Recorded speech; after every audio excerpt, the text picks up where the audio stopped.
The lights flickered once, just after the sixth stop. Callie Moreno barely looked up from her phone. She was exhausted. 14 hours in an understaffed ER, half of it in a hazmat suit, most of it trying not to scream into her mask. The subway car hummed beneath her, cradling her into a kind of seated trance. Somewhere past Commonwealth Station, the train lurched and stopped cold. No announcement, no station platform, just the lights pulsing dimly overhead. Passengers shifted, murmured. A businessman swore under his breath. A woman pulled her coat tighter. A teenage girl in oversized headphones kept staring at the opposite wall like she hadn't noticed. Callie waited for the usual chime, the gentle, robotic voice of the MBTA system telling them to remain calm. But there was nothing. Not even static. Then the overhead lights went off and stayed off for 4 long seconds. When they came back, the windows were black. No tunnel lights, no emergency track LEDs, just pitch. And in the dark reflection of the glass, Callie caught the face of the man across the aisle. Pale. Still. Watching her. He hadn't blinked the whole ride. She hadn't noticed until now. A voice finally crackled over the intercom. Attention passengers. Due to an emergency, remain inside the train. Authorities have been notified. Assistance is en route. The voice cut off. No name, no department. Not even the familiar chime. What the hell kind of announcement was that? The guy behind her muttered. Callie turned. He was tall, unshaven, hoodie pulled over his head.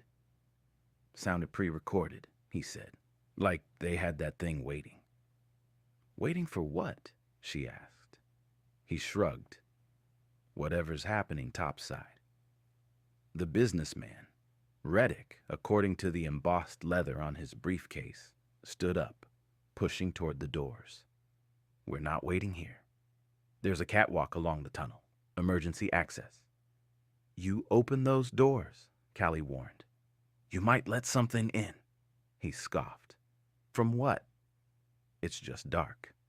She stood up. I work in an ER not 5 blocks from here. We got a code gray 3 hours ago. Full lockdown. They didn't tell us why. Just that it was respiratory, fast-moving, and they were already rerouting ambulances before my shift ended. So if the subway shut down midline, they didn't do it for fun. He hesitated. Everyone did. Even the quiet man, the one who hadn't moved, blinked for the first time. Then came the second announcement, exactly the same, word for word. No chime, no delay. Identical, like a loop. Only this time, the quiet man smiled. Callie looked around. Did anyone else notice that? It repeated. The girl with the headphones finally spoke. It always does. What? She turned up the volume on her music. It loops every 17 minutes. This is the 3rd time. Callie checked her watch. If that was true, they'd already been down here almost an hour. And nobody had come.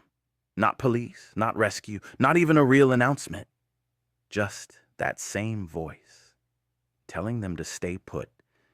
And that man across from her, the one who had smiled, was now mouthing the announcement silently, word for word, like he knew it by heart. The moment the announcement ended, silence fell again. Not just the absence of voices, but the absence of everything. No hum of distant trains, no tunnel breeze, not even the subtle vibration of the tracks. It was as if the city had been turned off. Callie's watch ticked softly. She counted the minutes. She needed to know if the girl was right. What's your name? She asked. The girl took one earbud out. Claire. How do you know it loops? Claire hesitated. I ride this line every day. Same time, same train. That announcement's not just looping now. I heard it before we stopped. Callie blinked. You're saying this started before the emergency brake hit? Claire shrugged. The lights flickered twice at Back Bay. I heard the announcement between stations. No one reacted. Reddick, the businessman, scoffed. You expect us to believe you heard a message that hadn't even played yet? Claire stared back. I don't care what you believe. She put her earbud back in. Behind them, Jordan, the guy in the hoodie, stood up and started pacing. None of this makes sense. Emergency protocol is supposed to include operator communication. Where's the conductor? Where's the override? He looked toward the front of the train. I say we check the lead car. Callie hesitated. If the system's locked, we might not be able to get through. If someone's dead up there, we need to know. They moved forward. Callie, Jordan, and Reddick. Claire stayed back, watching. The quiet man didn't move. The door to the next car was closed, but not sealed. Jordan forced it open. The hallway connecting the cars groaned as they crossed. Dim emergency lights pulsed in red. The lead car's door was locked. Jordan pounded on it. No answer. Reddick tried the intercom. Nothing. Callie leaned against the window. Inside, the conductor's seat was empty, but her eye caught something just beyond it. A shape, slumped near the back wall. Breathing, maybe. Barely moving. Someone's in there. Then why haven't they responded? Jordan asked. Callie reached for the emergency override, but it was dark. Dead. Then the announcement played again. Exactly the same. Every syllable. Every pause. Only this time, it ended with a click, like a mic being left on, and a soft whisper. It's almost time. They looked at each other. Did you hear that? Jordan said. Not the whole thing, Callie whispered. Just the end. Reddick was pale now, sweating. I think we should go back. To what? Jordan said. A silent car and a looping tape? To the others. As they turned to go, Callie glanced down the length of the train car. The quiet man was standing now, arms at his sides, face still, staring straight at her. They returned to their car. Claire looked up as they entered. 12 minutes, she said. Next one's coming. Next what? Loop. You'll hear it again. And maybe more. Callie sat down hard, hands trembling. What is this? Claire leaned closer. You want to know what's wrong? She said, lowering her voice. This train isn't stopped. It's moving. Just not the way we think it is. This train isn't stopped. It's moving. Claire's words sank in like cold water. Jordan laughed bitterly. I think the kid's cracked. No, Callie said slowly. She's not. She stood, walked to the door at the far end, and looked down the tunnel through the window. Nothing. Not even her reflection. The city's shut down, she said. But we're still getting power. The lights cycle. The doors seal. Something's keeping the systems online. But that conductor, the guy in the lead car, he's not the one running them. So who is? Reddick asked. Jordan leaned forward. Or what is? Claire pulled out her phone. No bars, but the screen displayed a strange prompt. Line active, audio channel 6. She turned the volume up. Static. Then a sound, low and wet, like something dragging across metal. Callie reached over and killed the audio. Whatever that is, we don't need more of it in our heads. Claire turned to her slowly. It's not in our heads. It's below. They sat in silence for a long moment. Then the loop began again. Attention passengers. Due to an emergency. Remain inside the train. Only this time, it skipped. Halfway through, the voice stuttered. Remain inside the train. Remain inside the train. Remain. Jordan stood, backing away. I don't like this. The lights flickered. And then came the rumble, not from the tunnel, from beneath it. The entire car shifted slightly. Not a full jolt, more like a soft drop, like a step downward. "Did we just move?" Reddick whispered. Claire nodded. "We do every time it loops." "What?" "It drops us lower. Half a meter, maybe less, but it's descending." Callie's chest tightened. "That's not possible. There's no track under the red line." Claire said nothing. She just stared at her phone again. "There is now." Callie stood, crossing back to the lead car window.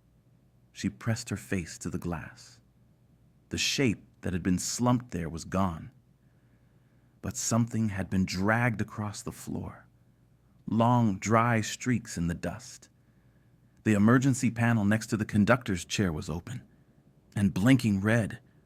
Manual control. Disabled. Rooting. Internal override. Jordan joined her, his face pale. "Someone else is driving." "No," Callie said. "Not someone, something." A metallic groan echoed through the tunnel. Claire stood now, her voice shaking. "We're not in the city anymore. We're not even under it." Callie turned to her slowly. "Then where are we?" Claire answered with a whisper. "The old line." "What old line?"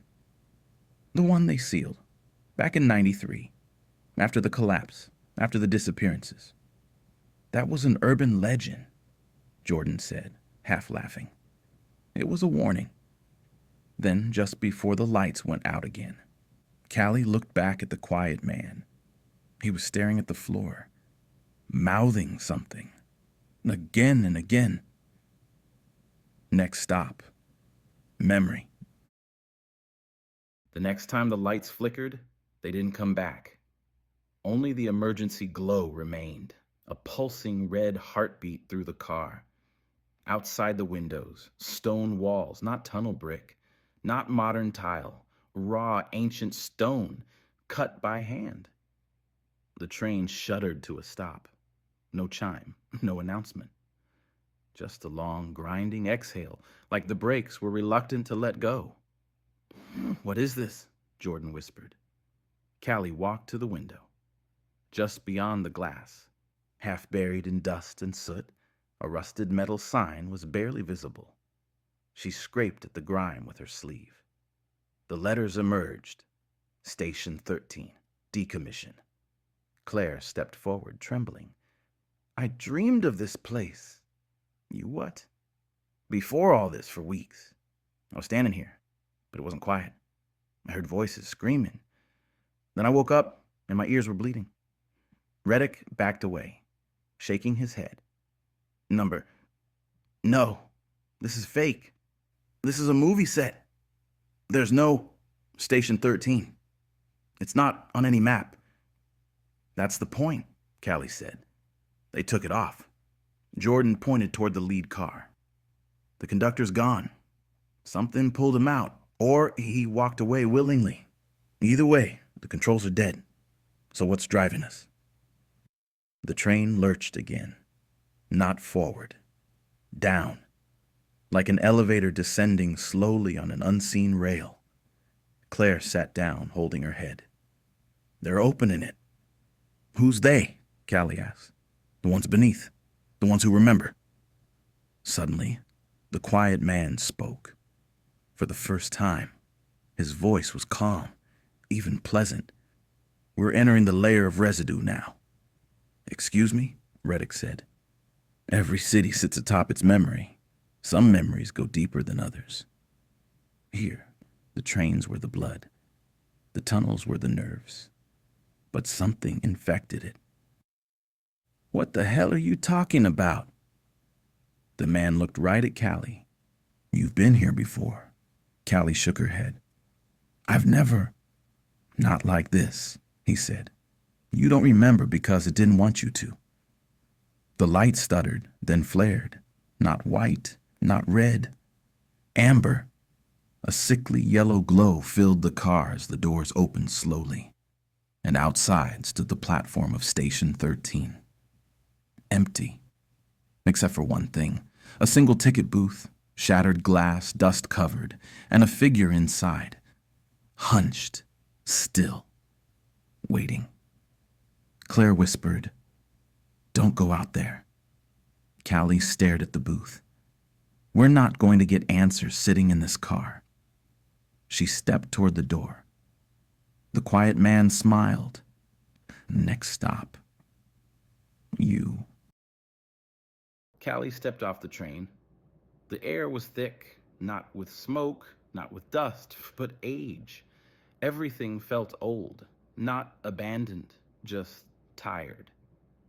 The tiled floor was cracked, but not broken.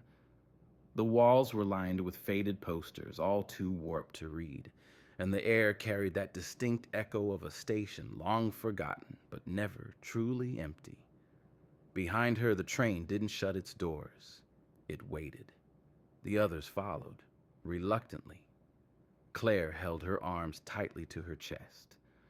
Jordan stuck close to the wall. Reddick didn't speak at all. The ticket booth at the far end stood in the amber light, a shadow pressed against the cracked glass. "Hello?" Callie called out. No answer. She moved closer, and the figure inside moved. It rose, impossibly slow, until its head scraped the ceiling of the booth. No face, just the outline of one, like a wax figure left in the sun too long. It reached toward the glass. A scratching sound began. Not from the booth, from the walls. Claire turned slowly. The posters were changing. At first they were old ads, then faces, then words. Scrawled in rusted ink, "We took the wrong train. No destination, only memory." Jordan backed away. "We shouldn't be here." Callie stepped closer to the booth. Inside, on the desk behind the figure, sat a conductor's logbook. She could see a name through the dust. Callie Moreno. Her own. "This is a joke," she whispered. "No," Claire said. "This is your stop." Suddenly the voice returned. Not through the intercom this time, but from everywhere. The ceiling, the walls, the ground beneath them. "Remain inside the train. It remembers you. You were the first to leave." Callie stared at the booth, shaking. I don't know what this is." The quiet man stepped forward at last. "You were on the 1993 line. You were the survivor." Time stopped. The silence was absolute. Claire's voice cut through it. She was a child when it happened. She doesn't remember, but the line does. The system does. It built itself around the memory. The figure in the booth raised one hand. The glass cracked, and the train doors behind them slammed shut. Jordan ran back, slamming his fists on the doors. "Hey! Hey! Let us in!" Reddick stumbled and collapsed, clutching his chest. Claire dropped to her knees, covering her ears, and the whispering began again, this time in a chorus. "Next stop. Return. Restore." Callie stepped toward the booth, unable to stop herself. Her hand reached forward, met the cracked glass, and the figure reached back. Their fingers almost touched. Just a pane of glass between them. Then her reflection in the glass smiled at her, but she hadn't.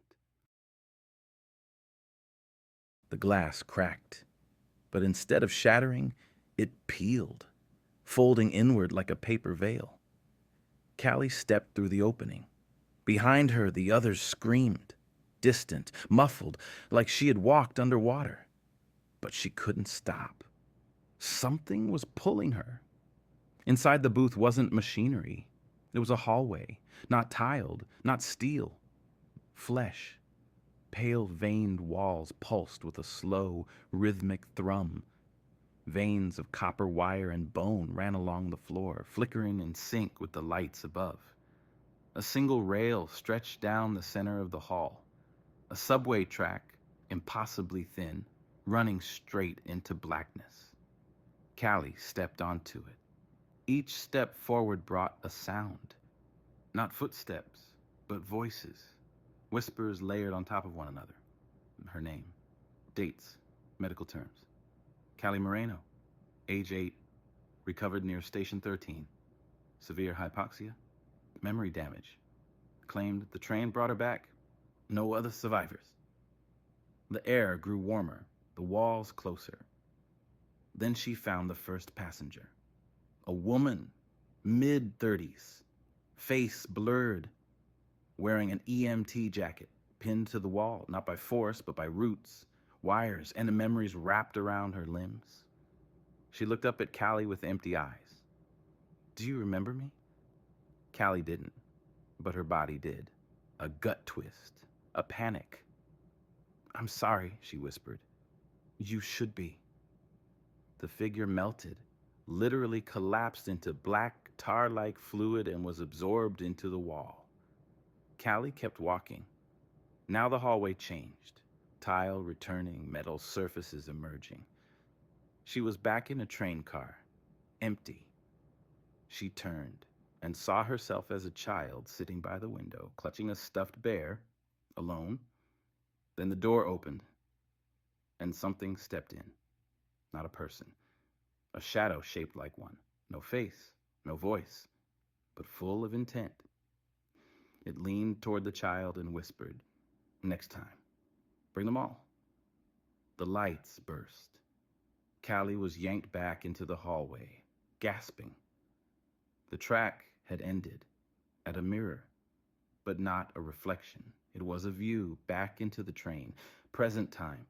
She could see Jordan clawing at the sealed door. Reddick, unconscious. Claire, kneeling in front of the quiet man. Only, now the quiet man was speaking, leading her. "Come back," his voice echoed through the mirror. "We're ready now. The line is complete." "What do you want from me?" she screamed. The mirror rippled, and a single sentence appeared on its surface. "You are the conductor." Then came the final announcement. From nowhere, from everywhere. "Last stop. Memory." The mirror pulsed, amber light blooming outward in waves like a heartbeat trying to sync with her own. Callie stared at her reflection. Only, it wasn't her. It was the version of her that never left the train. Hair still damp from the rain that night. Eyes wide with trauma. Age 8. Alone. Forgotten. The reflection spoke. "You left us. So we became the track." Callie reached out. The glass was warm. The moment her fingers touched it, the world folded inside out. She was back in the train car, standing in the aisle. But now, every seat was full. Not just with the others, with memories, passengers who had no faces, only silhouettes made from dust and smoke. Each one flickered when she looked directly at them, like VHS tape melting in rewind. Claire was still on her knees. Jordan was frozen, hand against the emergency door. And the quiet man stood at the front of the train, now wearing a conductor's hat. He gestured toward the empty seat near the controls. "Time to drive." "No," Callie whispered. "I don't belong here." "You already belong here," he replied. "You've always belonged here." He reached into his coat and held out a small, crumpled ticket. It had her name on it, and the date, June 11th, 1993, the day of the tunnel collapse, the day her memory began. "It never derailed," he said. "It just went inward." Callie felt something pressing inside her head, like pressure behind the eyes. The voices returned, the whispers of every passenger who had disappeared. She turned to Claire, her voice trembling. "We have to get off." Claire shook her head. "There is no off. This isn't a ride. It's a loop. You either stay a passenger," she looked toward the conductor, "or you drive." Callie's hands curled into fists. She stepped forward. The quiet man stepped aside. Well, she sat in the conductor's seat. A console appeared before her. No switches, no controls, just a single lever. And a screen that said, Destination. Memory. Begin. She looked back. Jordan and Claire had taken their seats. The train was full again. Everyone staring straight ahead, waiting. What happens if I pull it? Callie asked. The conductor smiled. You remember everything. Callie stared at the lever. She could let the memory play. Let the train move again. Become the conductor of her own trauma. Or, she looked at the emergency release. Still sealed. Still possible. Her hand hovered over the lever. Then she whispered, no more loops, and pulled the release instead. The lights burst. The windows cracked. The train screamed. Metal tore. Doors flung open. Passengers vanished like ash caught in a breeze. Callie stumbled out into the tunnel. Alone. Alive. The train behind her collapsed in on itself, folding, shrieking, vanishing into a smear of smoke and light. Gone. She collapsed on the cold tracks, breathing hard. Above her, somewhere, the city still lived. Somewhere, it was still June 11th, but down here, she had ended the line. The last stop wasn't memory, it was choice.